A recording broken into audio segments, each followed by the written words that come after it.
선교사님 나오셔서 위대한 사명이라는 제목으로 말씀을 전하실 텐데 나오실 때 박수로 환영하겠습니다. 할렐루야. 잠깐 기도하겠습니다. 하나님, 귀하고 복된 주일 주님의 피로 산 몸된 김해 방주교회에서 함께 예배할 수 있는 은혜를 주시니 감사를 드립니다. 특별히 성령 강림주일이고 또 선교사 파송 예배를 준비하고 있는 이때에 하나님의 놀라운 은혜가 이 아침에 있기를 간절히 소망합니다. 성령님 이곳에 오셔서 전하는 자나 듣는 자들 가운데 성령을 부어주시고 깨닫는 은혜를 더해주시고 우리의 마음속에 주께서 주시는 사명감이 불탈 수 있는 귀한 말씀의 시간이 될 수 있도록 주여 은혜 주옵소서. 감사합니다. 예수 그리스도 이름으로 기도드리옵나이다. 아멘. 박 목사님 소개시켜 주신 것처럼 장위에서 2006년도부터 9년도까지 사역을 했습니다. 그리고 하나님 부르심이 있어서 필리핀 가서 사역한 게 한 10년 정도 됐는데 10년 전에 제 모습하고 얼마만큼 달라졌는지 모르겠는데 제가 필리핀 사람처럼 됐다고 그렇게 말씀하십니다. 그래도 하나님 부르심이 있어서 이제 케냐로 제가 순종해서 가기로 작년 훈련 받는 가운데 하나님 저희가 케냐 주시는 마음대로 또 순종해서 가겠습니다. 그래서 이제 올해 계획은 원래 7월 정도로 지금 계획을 하고 있었는데 코로나 때문에 정확하게 언제 나가야 할지는 모르겠습니다. 목사님 소개시켜 주신 것처럼 제가 케냐에서 사역을 몇 년 하고 오다 보면 더 새까매져서 아프리카 사람이 돼서 오는 게 아닐까 모르겠는데 오늘 정말 귀하고 복된 시간을 저에게 허락해 주신 것이 얼마나 감사한지 모릅니다. 특별히 어려운 가운데 있는데 목사님께 말씀하신 것처럼 조금 도움이 된다고 말씀하셨는데 조금 도움이 아니라 저희가 엄청난 큰 도움을 주시기 위해서 온 성도님들이 마음을 모아주신 것이 저희가 얼마나 감사한지 모릅니다. 목사님 저한테 말씀을 지난번에 전화하셔서 박 목사 우리가 이후원으로 파송하려고 준비해서 그렇게 말씀하시더라고요. 근데 제가 눈물이 욱하고 나고 얼마나 마음에 감동이 오는지 너무너무 감사하다고 제가 목사님한테 전화드렸던 적이 있습니다. 또 오늘 이 아침 말씀을 전하는데 저는 분명히 하나님의 귀한 뜻 가운데 저를 이곳에 보내셨고 또 여러분을 만나게 된 줄 믿습니다. 이제 어떤 그 가사에 보면 가요 가운데 우리의 만남은 우연이 아니라 그러잖아요. 특별히 하나님의 사람들은요 이 만남이 우연이 아니더라고요. 하나님의 놀라운 계획 가운데 우리가 만남이 이루어지는 줄 믿습니다. 어젯밤에 오늘 아침에 우리 박 목사님을 통해서 교회가 어떻게 개척이 됐는지 그동안 역사들, 지내온 이야기들 짧은 시간이지만 이런저런 말씀하시더라고요. 그러면서 제가 깨달은 거는 그렇게 수많은 청년들, 어린이부터 이렇게 지나가고 성도님들이 있는데 아까 제가 뒤에서도 그랬어요. 목사님 때문에 인생 바뀐 사람들이 많네요. 그랬거든요. 아마 저는 그런 만남들이 우연이 아니라 하나님께서 우리 박 목사님을 통해서 또 김해 광주교회를 통해서 여러분의 삶을 변화시키시고 축복된 삶으로 만들어주게 한 하나님의 놀라운 계획이 있었는 줄 저는 믿습니다. 우리 인생은요 이런 하나님의 어떤 부르심으로 시작해서 부르심으로 끝난다고 저는 믿습니다. 우리가 태어날 때는요 어느 가정에 복덩이로 어린아이가 다 태어났잖아요. 그런데 엄마 아빠의 계획 가운데가 아니라 하나님의 놀라운 계획 가운데 이 세상 가운데 우리 한 사람 한 사람을 보내기 위해 부르셨다는 것을 저는 믿습니다. 우리가 연배들이 다 다르잖아요. 저보다 어르신의 우리 어머님 뻘 되신 분들도 있고 또 저희 이제 자녀뻘 되는 우리 청년들도 있단 말이에요. 다 연배들은 다르지만 저는 믿기는 하나님의 놀라운 계획 가운데 우리 한 사람 한 사람 부르신 줄 믿습니다. 그것이 첫 번째 부르심이에요. 그리고 하나님의 두 번째 부르심은 무엇이냐면 우리를 구원으로 부르시는 거예요. 모든 사람이 죄를 범하였음에 하나님의 영광에 이르지 못하였다 그랬습니다. 우리는 죽을 수밖에 없는 죄인들이었는데 하나님께서 독생자 예수 그리스도를 이 세상에 보내셔서 누구든지 그를 믿는 자마다 멸망치 않고 영생을 얻게 하셨습니다. 그래서 우리에게 복음을 들을 기회를 주셨고 그 복음을 듣는 자에게 구원으로 부르셨다는 겁니다. 할렐루야. 저는 첫 번째 부르심과 두 번째 부르심을 이미 다 받은 줄 믿습니다. 그리고 세 번째 부르심은 무슨 부르심이 있냐면 사명의 부르심이 있다라는 거예요. 하나님 우리를 이 세상에 보내실 때는 아까 우리 성minist장이 기도하신 것처럼 하나님 특별한 사명이 있는 거예요. 그 사명을 주시기 위해서 우리를 구원 가운데 부르셨고 이제는 구원 사명을 주셨는데 그 사명에 부르심하기 위해서 교회라는 공동체를 만드셨다는 거예요. 그래서 교회라는 헬라 단어를 보면 에클레시아라고 얘기하는데 그 뜻은 부르심을 받은 자들, 그런 뜻을 알고 있다는 거예요. 그래서 하나님께서 그 사명 가운데 우리 한 사람 한 사람 부르셔서 특별히 김해 광주교회 공동체를 만들어 주신 줄 믿습니다. 그래서 그 사명에 대한 이야기를 좀 오늘 하려고 합니다. 오늘 제목이 위대한 사명인데 한번 따라서 해보겠습니다. 위대한 사명. 위대한 사명. 위대한 사명. 우리가 잘 아는 본문 말씀을 택했습니다. 사도행전 1장 8절 말씀. 또 오늘 성령 강림 주일이에요. 그래서 말씀이 너무 닮았는 것 같은데 아까 PPT도 준비되어 있는 것 같은데 한번 띄워주시고요. 또 말씀을 다 외우셨을 것 같아요. 오직 성령이 한번 같이 읽어보도록 하겠습니다. 자, 사도행전 1장 8절 성경 있는 분들 한번 펴보시기도 하고요. 외우실 수 있는 분 한번 외우시고 한번 같이 큰 목소리를 읽도록 하겠습니다. 오직 성령이 앞으로 가셔야 됩니다. 네, 됐습니다. 시작.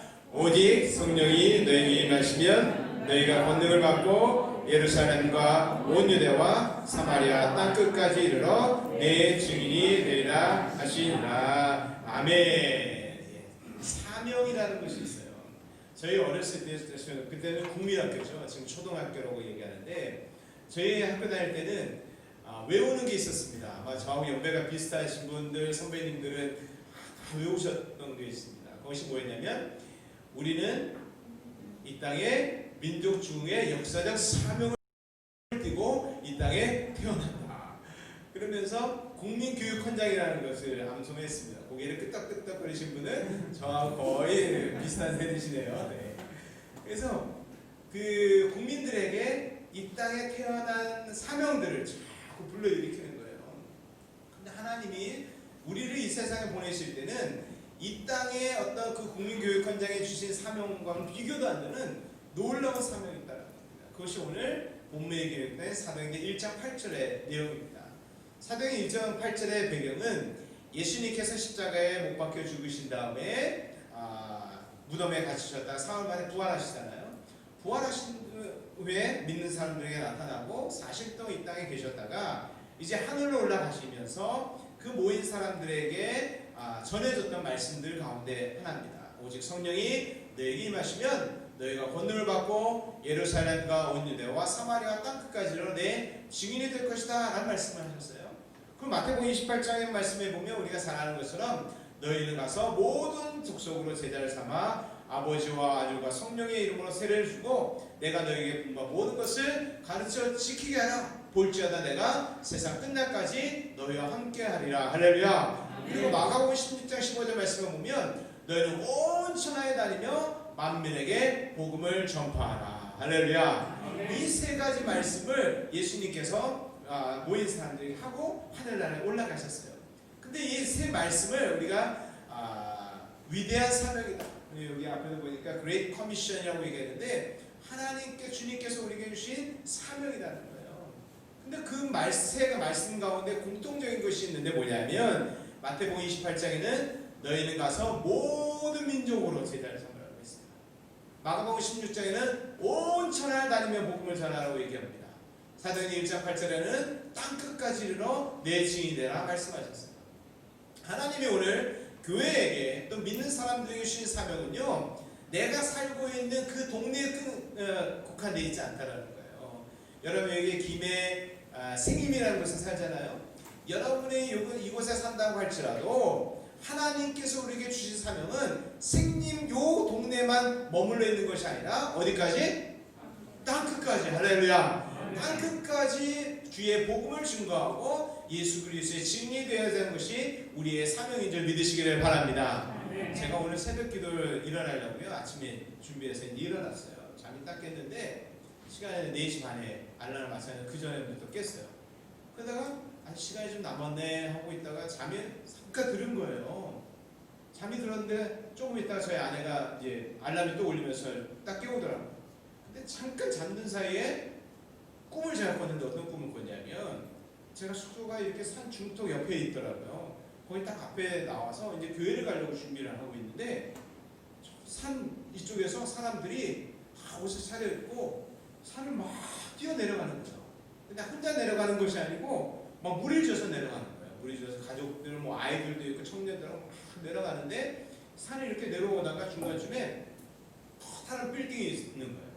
그리고 커다란 빌딩이 있는데 사람들이 그 커다란 빌딩 1층에 현관을 통해서 거기를 지나쳐서 가더라고요. 처음에 교회를 가는지 몰랐어요. 근데 나도 어찌 교회를 지금 간다고 준비했으니까 저도 모르게 지금 교회 가는 게 아닌가 싶어갖고 저도 막 뛰어서 따라가면서 그 빌딩 현관 로비를 지나쳐서 딱 나오니까 교회가 건너편에 보이는 거예요. 김해 방주교회가 그 빌딩을 지나서 저만치 보이는데 거기서 이렇게 계속 내리막기는 거예요. 사람들이 거기를 지나서 막 달려가고 교회 마당 앞에 모여서 줄을 서 있더라고요. 그리고 목사님이 이쪽에 딱 계신 거예요. 그리고 뭐라고 막 이제 오늘 파송 예배가 있어서 그런지 뭐라고 지시를 하시는데 그때 모인 사람들의 표정을 보니까 너무너무 행복한 거예요. 그러니까 교회를 오는데 가기 싫어서 오는 게 아니고 전력질주에서 와갖고 도착했는데 기쁜 모습으로 줄 쳐서 목사님의 지시를 받고 있는 모습도 있더라고요. 그래서 제가 아까 강대상에서 예배 시작할 때 목사님한테 이 꿈을 말씀드렸어요. 그때 목사님께서 그러시더라고요. 우리 교회는 성도는 그렇게 많지 않은데 다 행복하게 신앙생활해 그러시더라고요. 행복하시죠? 네, 행복하신 거 같아요. 근데 우리에게 그렇게 행복이 주어지는 것은 다른 것이 아니라 우리에게 주신 사명이 뭔지 아는 때 사람이 행복할 수 있고 의미를 느낄 수 있다는 겁니다. 예수님께서 이 세 가지 말씀을 하셨는데 이 세 가지 말씀은 유언과도 같은 말씀입니다. 여러분 뭐 평상시에 늘 자녀들에게 잔소리 아닌 잔소리처럼 좋은 말들을 많이 하잖아요. 근데 자녀들 입장에서는 이게 늘 잔소리같이 들리는 거예요. 저도 뭐 청소년기를 지났지만 부모님이 뭐라고 말씀하시면 그렇게 잔소리처럼 들리더라고요. 공부를 오래 하면 마음 잡고 딱 하려고 딱 자리 잡았는데 야 공부 안 하냐? 그러면 아이고 오랜만에 공부하려면 또 뭐라 그러시네. 그리고 또 기분 나빠고 안 한 적도 있었거든요. 그런데 우리 인생을 보면 늘 하나님이 우리에게 좋은 말씀하시는데 이가 귀가 안 열렸을 때는 그게 제대로 안 들려지더라고요. 근데 마지막 유언으로 주었을 때는요 그 말씀의 의미가 다르다는 거죠. 예전에 우리 어렸을 때 보면 동화 중에 청개구리 동화가 있지 않습니까? 청개구리는 늘 이게 거꾸로 사는 거야. 엄마가 동쪽으로 가라면 서쪽으로 가고 일어나라 그러면 앉고 나가라 그러면 들어오고 늘 거꾸로 하잖아요. 근데 이제 이게 엄마가 죽을 때쯤 돼갖고 이제 죽어서 무덤을 써달라 그러는데 산에다가 무덤을 만들어 달라 그러면 또 거꾸로 해서 내과에다 만들어줄 거 뻔하니까 죽을 때 거꾸로 이야기하잖아요. 야 내가 죽으면 내과에다 내 무덤을 만들어 달라고. 그랬더니 청개구리가 엄마 죽고 나서 자기가 그동안 살았던 거 엄마를 속상할 때 후회가 돼갖고 그래 마지막 말이니까 내가 엄마를 내과에 무덤을 만들어야 되겠다. 내과에 무덤을 만들었는데 그 위에 비가 오면서 내과 물이 부르면서 그 무덤이 쓸려서 나가니까 그 우리 엄마 무덤 쓸려서 내려간다고 개골 울었다고 그런 옛날 이야기를 우리 어렸을 때부터 들었잖아요.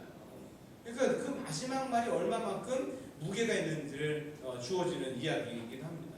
근데 예수님이 주신 이 세 가지 말씀 보면 그런 유언과 같은 말씀이죠. 그 중에 저는 오늘 특별히 사도행전 1장 8절 말씀에 있는 것처럼 땅 끝까지 이르러 내 증인 되리라. 이 말씀이 특별히 저에게 많이 와서 가서 오늘 함께 나누려고 합니다. 오늘 결론적으로 얘기하면 오늘 우리에게 주신 사명, 다시 교회에게 주신 사명은 예수 그리스도의 복음을 들고 땅 끝까지 가서 예수님의 증인이 되는 삶. 그것이 오늘 교회에 주신 사명인 줄 믿습니다. 교회가 이 일을 하지 않으면 교회라고 할 수 없는 거예요. 교회에 여러 가지 목표가 있습니다. 그러나 그 목적 가운데 이 선교라는 것, 복음을 전도하는 것이 빠진다면 교회가 될 수 없다라는 말씀입니다. 오늘 이 사명 가운데 예수님 말씀하셨어요. 너희 내 증인이 되라 라고 말씀하셨습니다. 증인은 우리가 잘 아는 것처럼 법정에서 어떤 사건을 목격한 사람을 증인이라고 이야기합니다. 예수님께서 말씀하실 때 이 증인이라는 단어의 헬라어 단어는 마르투스라고 이야기하는데 거기에 두 가지 뜻이 있습니다. 첫 번째는 목격자라는 뜻을 가지고 있어요. 한번 따라서 해보겠습니다. 목격자는요 이렇게 쳐다본 사람이에요. 뭔가를 광경을 직접 보고 들은 사람입니다. 그러니까 직접이라는 게 중요해요. 건너서 들은 사람은 목격자가 될 수 없는 거예요. 예를 들면 여러분이 이렇게 오시다가 길에서 교통사고를 난 것을 봤어요. 그래서 교통사고 나고 사람이 얼마큼 다치고 막 이런 것들을 직접 본 사람은요 와갖고 내가 오늘 교회 오다가 저쪽에서 교통사고 난 걸 봤어라고 이야기를 전달하잖아요. 근데 그것을 들은 사람은요 목격자가 될 수가 없어요. 그냥 전해 들은 거죠. 근데 직접 보고 들은 사람만이 목격자가 될 수 있다는 겁니다.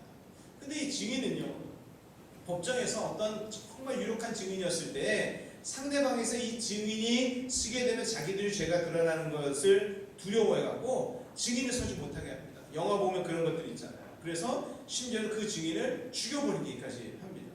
그러니까 증인이 이 증언대에 서기 위해서는요 자기의 목숨을 만약 두려워한다면 쓸 수가 없는 자예요. 한번 여러분 생각해 보세요. 어떤 사건이 여러분 유력한 목격자입니다. 그래서 여러분이 증인석에 서면 상대방이 이제 벌을 크게 받을 건데 여러분이 여러 목숨의 위협이 있는데도 이 증인석에 설 수 있는 사람이 과연 얼마나 있겠습니까? 그렇죠? 잘 없을 거예요. 근데 예수님께서 이 제자들에게 말씀하시기 너희들의 증인이 되라 말씀하셨어요. 만약에 이 증인이라는 의미가 목격자라는 그 의미만 있다 그러면 이 제자들이 충분한 자격을 갖췄다고 저는 이미 봐집니다. 여러분 우리가 잘 아는 것처럼 예수님께서요 제자들 하나씩 하나 부르시잖아요. 어부된 자들, 세리된 자들 다 불러서 모았습니다. 그리고 3년 동안 같이 먹고 자고 데리고 다니면서 예수님 보여주시잖아요. 그리고 예수님께서 내가 십자가에 못 박혀 죽을 것이라고 말씀하셨을 때 제자들이 믿진 않았어요. 근데 예수 십자가에 못 박혀 죽으시는 현장 가운데 그들이 멀찌감치 다 지켜봤습니다. 그리고 예수님께 십자가에 죽으신 다음에 무덤에 갇히잖아요. 근데 예수님 생전에 내가 3일 만에 부활하신 것을 말씀했지만 그 누구도 믿지 않았습니다. 만약에 믿었다면 그들은 무덤 앞에서 기다리고 있었을 거예요. 근데 제자들은 다 실망했습니다. 예수님이 메시아고 왕일 줄 알았는데 그 주님이 십자가에 죽어버리셨기 때문에 그들은 다 낙담하는 가운데 있었죠. 그러나 마리아의 그 여인들이 무덤에서 예수님을 만나게 되고 그 마리아를 통해서 부활하신 주님의 소식을 듣고 이 제자들이 나중에 예수님을 하나씩 만나게 됩니다.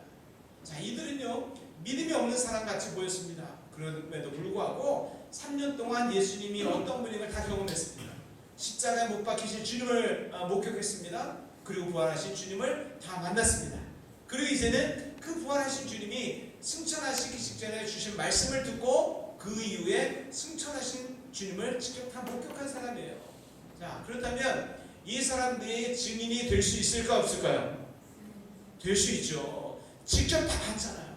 직접 보고 다 들었어요. 근데 예수님은요 이렇게 말씀하지 않으셨어요.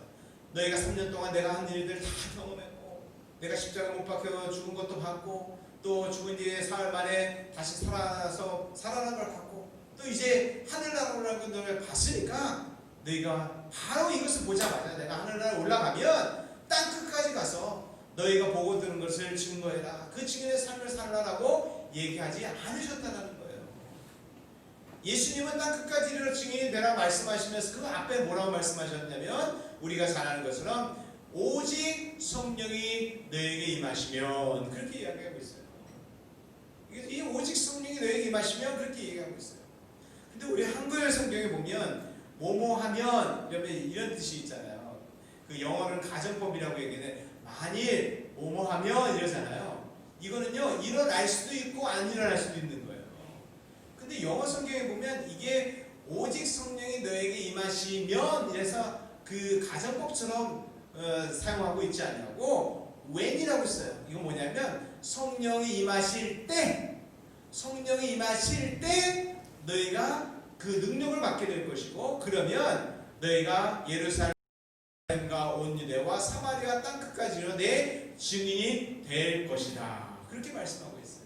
그러니까 증인이 될 것은 미래적인 얘기가 나중에 될 건데 언제 되냐면 성령이 임하셔서 너희가 능력을 받게 되면 너희가 땅 끝까지로 내 증인이 될 것이다 말씀하셨어요. 자, 왜 예수님께서 제자들이 충분히 목격자의 자격, 증인의 자격이 있음에도 불구하고 이 말씀을 하셨을까라는 겁니다.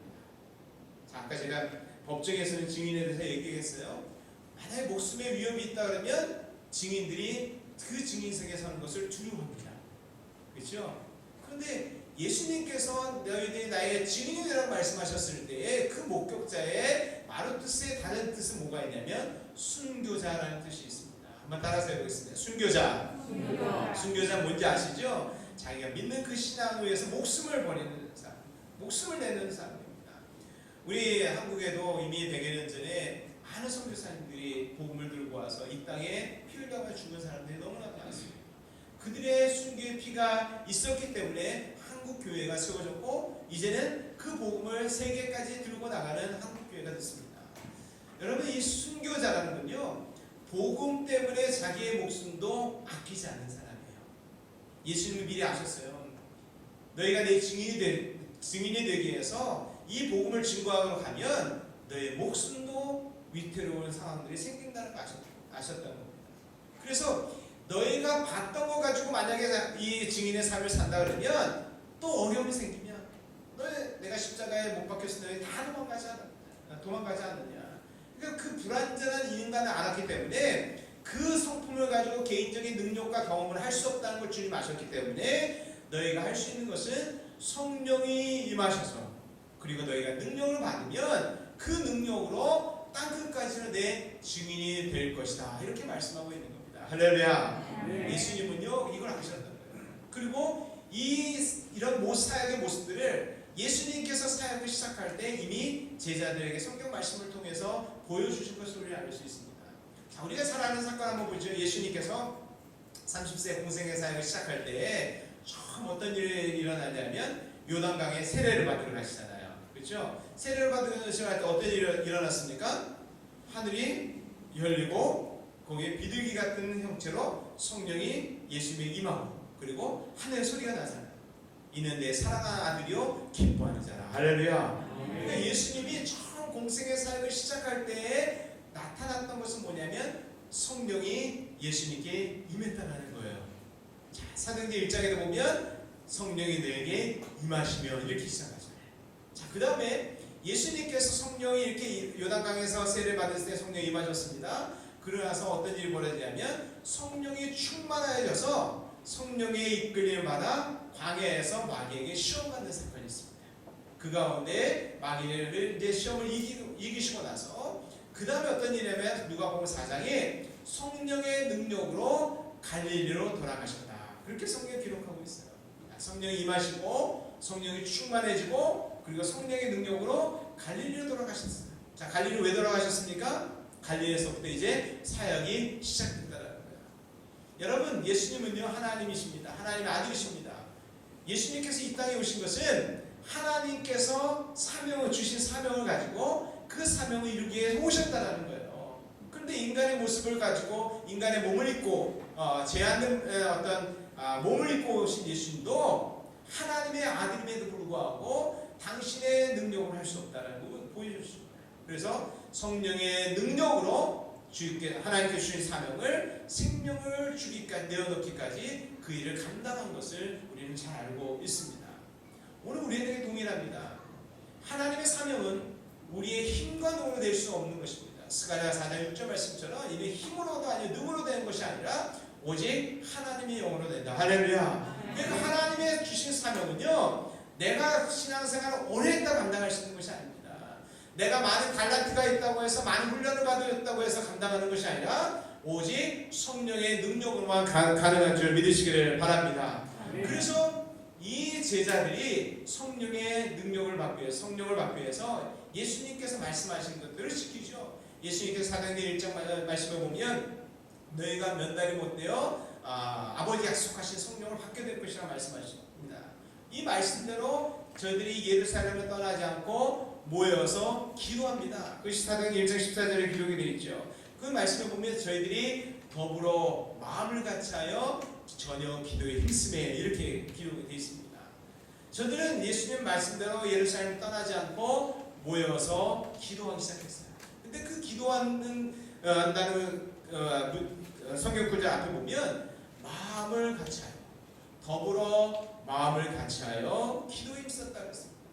자, 며칠 동안 그들이 기도에 힘썼습니까? 열흘 동안이요.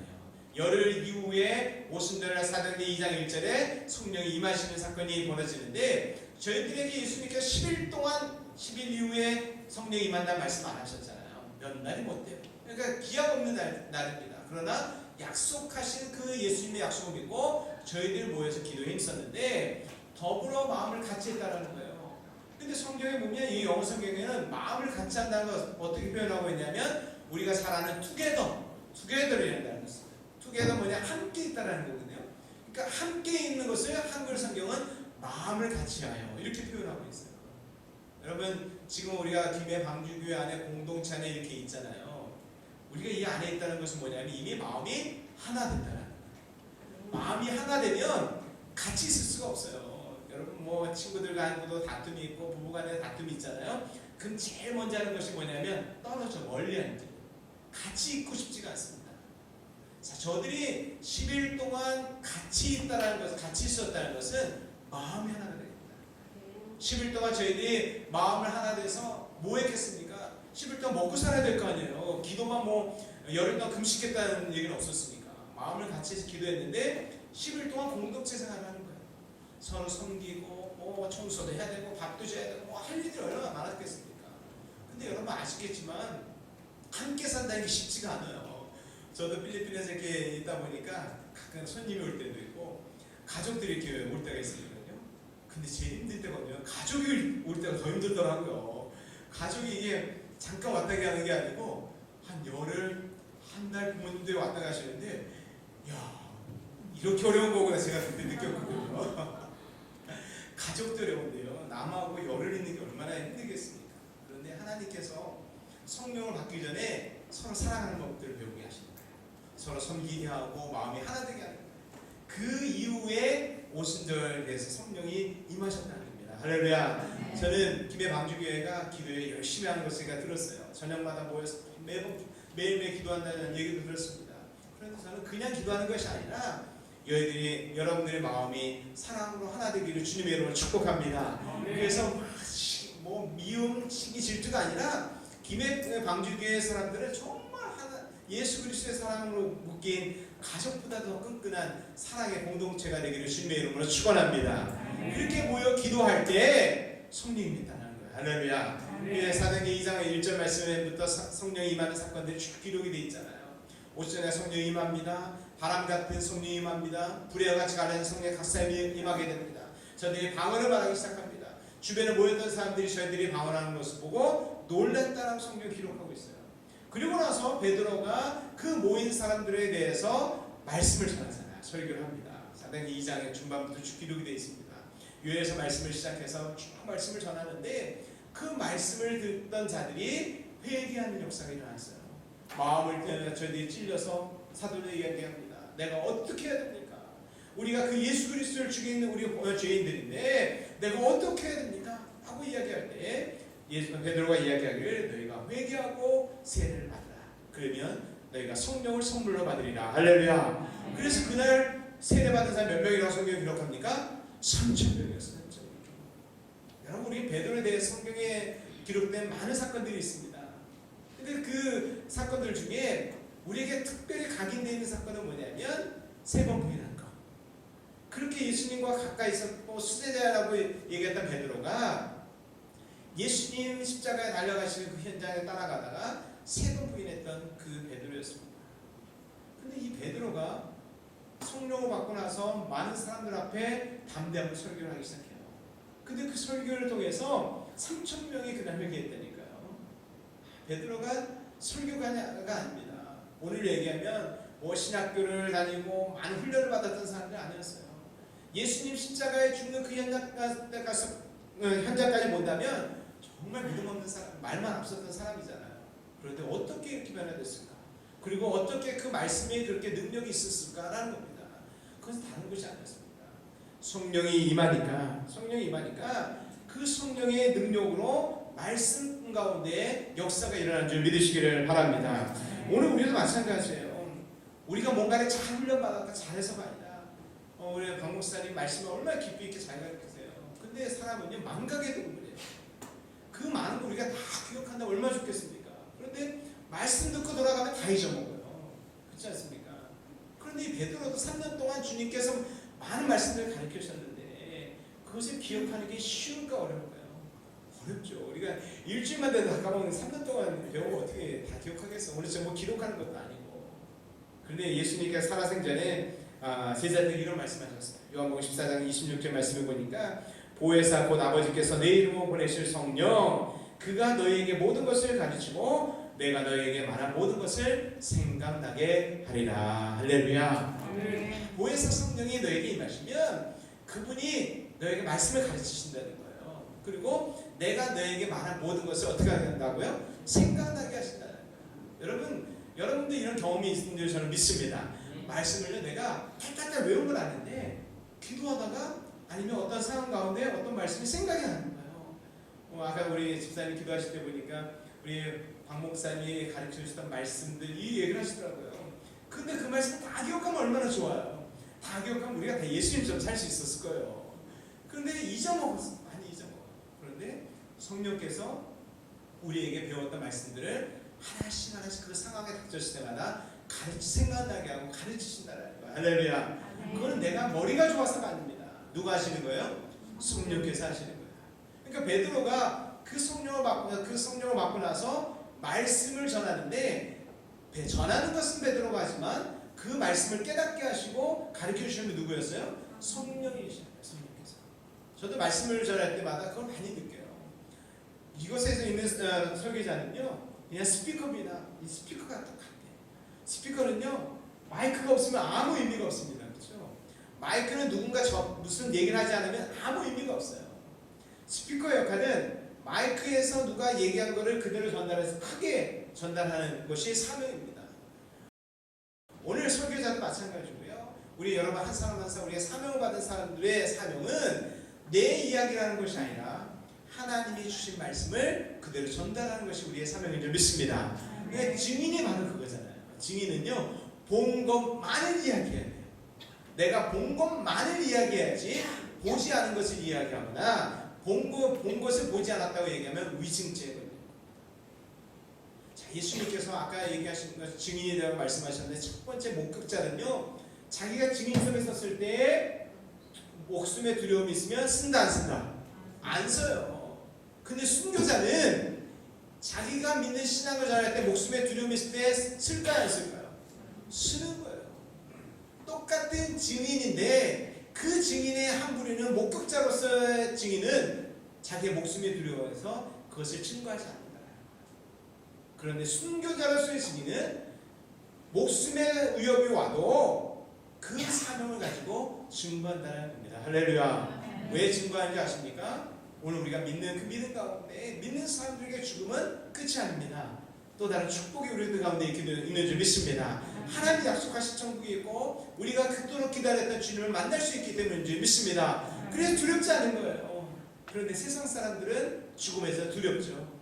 최악의 상황이 그들에겐 죽음입니다. 그러나 믿는 사람의 죽음은 또 다른 하나님의 약속을 경험할 수 있는 축복인 줄 믿습니다. 그래서 초대교회 사도들은요 죽음을 두려워하지 않았어요. 베드로뿐만 아니라 우리가 잘 아는 스데반도 그랬고 많은 사도들이 복음을 지나가 죽기도 하고 옥에 갇히기도 합니다. 매를 맞기도 합니다.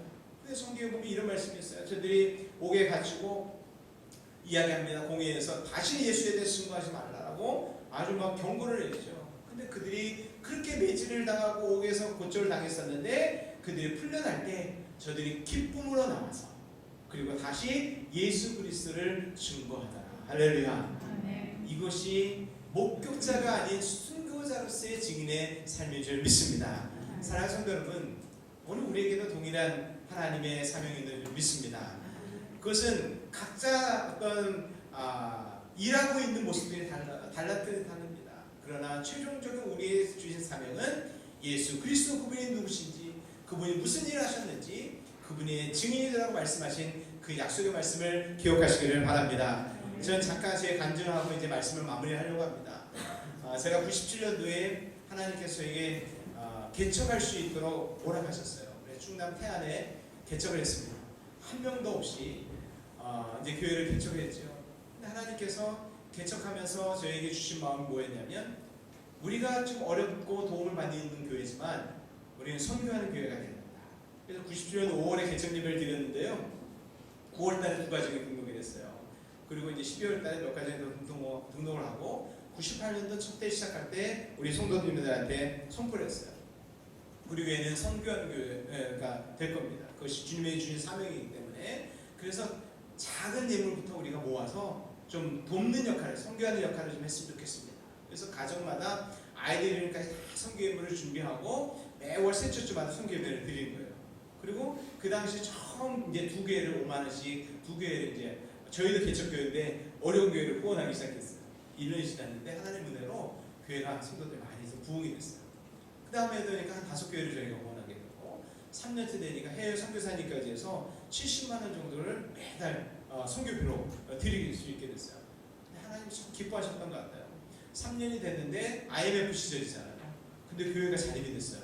그동안 우리가 도움받다가 다 하나님 끊어지게 하시고 우리 성도들은 이제 세워지게 하시는데 말씀을 통해서 성도들이 많이 이제 전도되어지고 양육되어서 가는데 제 마음에 답답한 것이 있었습니다. 그것은 뭐냐면 뜨거운 거는 가르쳐서 전달이 안 되더라고요. 우리 성결교회 뜨겁잖아요. 막 부르시는 기도도 하고 은사 체험도 하고 성령의 능력을 경험하고 그러는데 그게 잘 안 되더라고요. 근데 하나님께서 어떤 일을 주셨냐면 100일 동안 성경통독 새벽기도회라는 걸 저희가 시작하게 됐는데 마지막 날 이제 요한계시록 뒷부 후반부를 읽는 거예요. 세 분이 날마다 이렇게 앞에서 낭독자들이 세워졌었는데 첫째 분이 이제 요한계시록 뒷부분에 이제 읽기 시작했어요. 읽다가 갑자기 딱 멈추시는 거예요. 그러더니 이렇게 훌쩍훌쩍 되시는 거예요. 저는 뒤에 이렇게 앉아 있었는데 하나님 특별한 은혜를 주시는구나 마지막 날 그렇게 생각했어요. 이분이 끝났습니다. 그다음 두 번째 분으로 넘어갔는데 두 번째 분도 읽다가 훌쩍훌쩍 되시는 거예요. 그리고 앉아 있는 분들 중에 몇 명은 훌쩍훌쩍 소리가 들리기 시작합니다. 감사하고 마지막 날 하나님 큰 은혜 주시는 거예요. 근데 그때까지 저의 마음은 별 뭉클한 것도 없고 저는 훌쩍 되지 않아요. 그냥 이 머릿속으로만 하나님 큰 은혜 주시는구나 이렇게 생각을 했죠. 근데 마지막 세 번째 분을 넘어갔는데 그 감동들이 점점 커지기 시작합니다. 이분이 읽다가 훌쩍거리는 게 더 많아지고 교회 앉아있는 성도님들이 여기서 훌쩍훌쩍 되기 시작합니다. 근데 제 마음도 갑자기 뭉클해서 저도 눈물이 나기 시작하는 거예요. 마지막 이제 22장 읽는데 원래 제 계획은 그거였어요. 100일 동안 새벽을 한 번도 안 빠지려고 얼마나 다 노력했는지 몰라요. 저도 서울에 일이 있어도 끝나고 새벽까지 다 오고 우리 성도님들 안 빠지려고 다 그렇게 보냈거든요. 그래서 하나님께 영광의 박수를 다 올려드리고 우리가 마치려고 그렇게 계획을 하고 올라갔는데 마지막 22장을 일어나서 읽읍시다 하고 22장에 일어나셔서 읽읍시다 하고 딱 시작하는데 갑자기 통곡이 터진 거예요. 그러니까 그때는 잘 몰랐어요. 그게 성령이 확 임하신다는 걸 모르는 거예요. 근데 갑자기 다 통곡이 터지면서 22장을 어떻게 읽었는지 모르는 거예요. 그리고 다 읽고 나서 하나님께 영광의 박수는 어디로 가버리고 그냥 불 다 끄고 찬양하고 기도하다 돌아가시죠. 근데 전부 다들 울면서 그렇게 기도했어요. 그러고 나서 그 다음 주에 부흥회가 계획이 됐었는데 일주일 동안 자연스럽게 특별 새벽 기도를 하는데 통성기도 합시다. 이거는 이 얘기를 하지 않아도 새벽마다 하나님 그렇게 부르짖게 하시고 눈물 주시고 하시면서 부흥회 시작됐는데 첫날부터 강력한 성령의 역사들이 막 나타나기 시작한 거예요. 그러면서 교회 안에 저희들의 사역들이 바뀌기 시작했습니다. 그 얘기를 하려면 몇날 밤을 해를 못하고요. 그러면서 저희 아내하고 저희 마음속에 하나님께서 어떤 마음을 주셨냐면 하나님 우리 부르시면 가겠습니다. 그때부터 하나님 선교사에 대한 마음들을 저희도 모르는 사이에 주신 거예요. 그것이 오늘 사도행전 1장 8절 말씀과 동일한 거예요. 성령이 임하시니까 하나님께서 우리에게 땅 끝까지 가기 위해서 보내시는 거예요. 우리 교회 성도님 중에 한 분이 그때는 권사님이었는데 지금은 권사님인데 신앙생활 잘하시는 분이 계시거든요. 근데 그분이 저한테 뭐 어떤 얘기를 했냐면 목사님 저희가 목사님 세계 끝까지 가실 때까지 후원할 거예요.